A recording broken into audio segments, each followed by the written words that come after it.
Hey there, welcome to this old barbershop. My name is Luis. I hope you guys are doing well out there. I just wanted to kind of give you guys an update in regards to how everything's going. I'm currently in my barbershop, but we're still not open because I still don't have my license.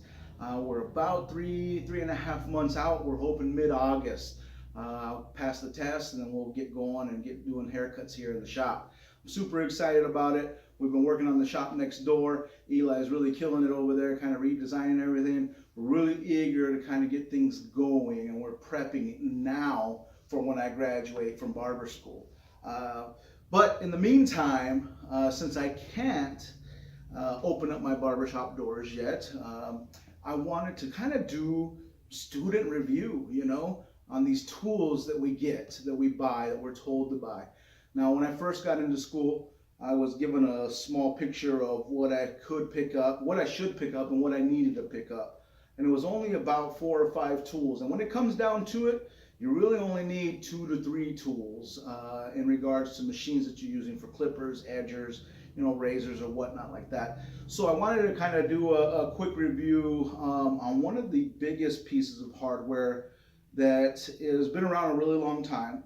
It's a really good device. I don't use it for fading at all, but I love the power and the way that it cuts. It's a very clean cut. So this is for you students out there. You guys who are barbers and are professionals have known these things about these machines for a long time, but this is really kind of a beginner review for this type of stuff.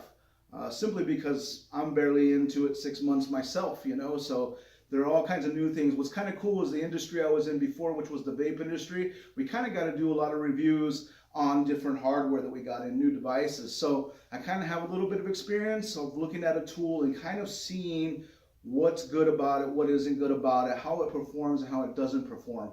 So I'm going to start doing that here every Tuesday. I'm going to come in early because it's my day to work the vape shop next door. But Tuesdays I'm going to come in a little bit early so that I can do these videos for you guys. For your student barbers, I mean, even veteran barbers, who knows, who maybe have never tried a device that I've picked up or purchased. Maybe they get a little bit of insight into it. So for me, the first and most important device that's been around probably the longest, that you see one of these in every barbershop, usually they're maroon. This is the classic Oster 76. It's a great little device, man. It's got some weight to it. The shape of it is round. It's a rotary motor, so I really, really like it a lot because the rotary motors are a little bit stronger than, say, the magnetic motors that you get in a lot of other clippers. I like it because it's consistent. It just moves and it cuts through hair. I don't really fade with these. I know there's people out there who do fade with them, but I feel like you'd have to do a lot of cornering because no matter what, if you go from the 5-0 to 3-0 to the OA to the 1 to the 1A to the 2 to the 3.5, there's always a little bit of line there that if you're trying to fade with it, it's really hard to get out. But what I do like about these is like bulk trimming. Using these for clipper over comb technique is really awesome. And also, like, if you've got a single measurement cut, somebody comes in and says, I need a number 2 on the sides, and then scissor cut on top. This is a great tool for it, simply because I think it cleans a lot better. It cuts the hair a little bit more evenly than, say, like a plastic guard on top of your wall seniors, just because the teeth are so close together. And I'll bring this up closer to the camera here shortly. But it's just a lot closer, They click in the guards, what do you call these things? Damn it. The guards, removable detachable blades, they come off. So it's really nice. So if you look closely, you just flip it up, you pull it out, right? Click, right back in. It's not too loud. It's a consistent sound.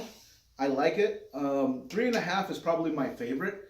A lot of people will say they want a 4 on the side or a 3 on the side.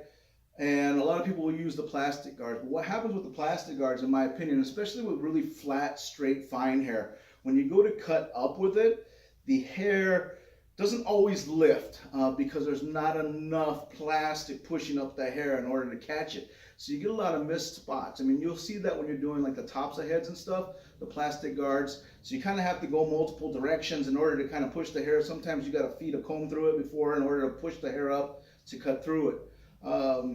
They don't make, I know they make something bigger than a 3.5. I've never seen anybody actually own one. So the 3.5 is the largest I have.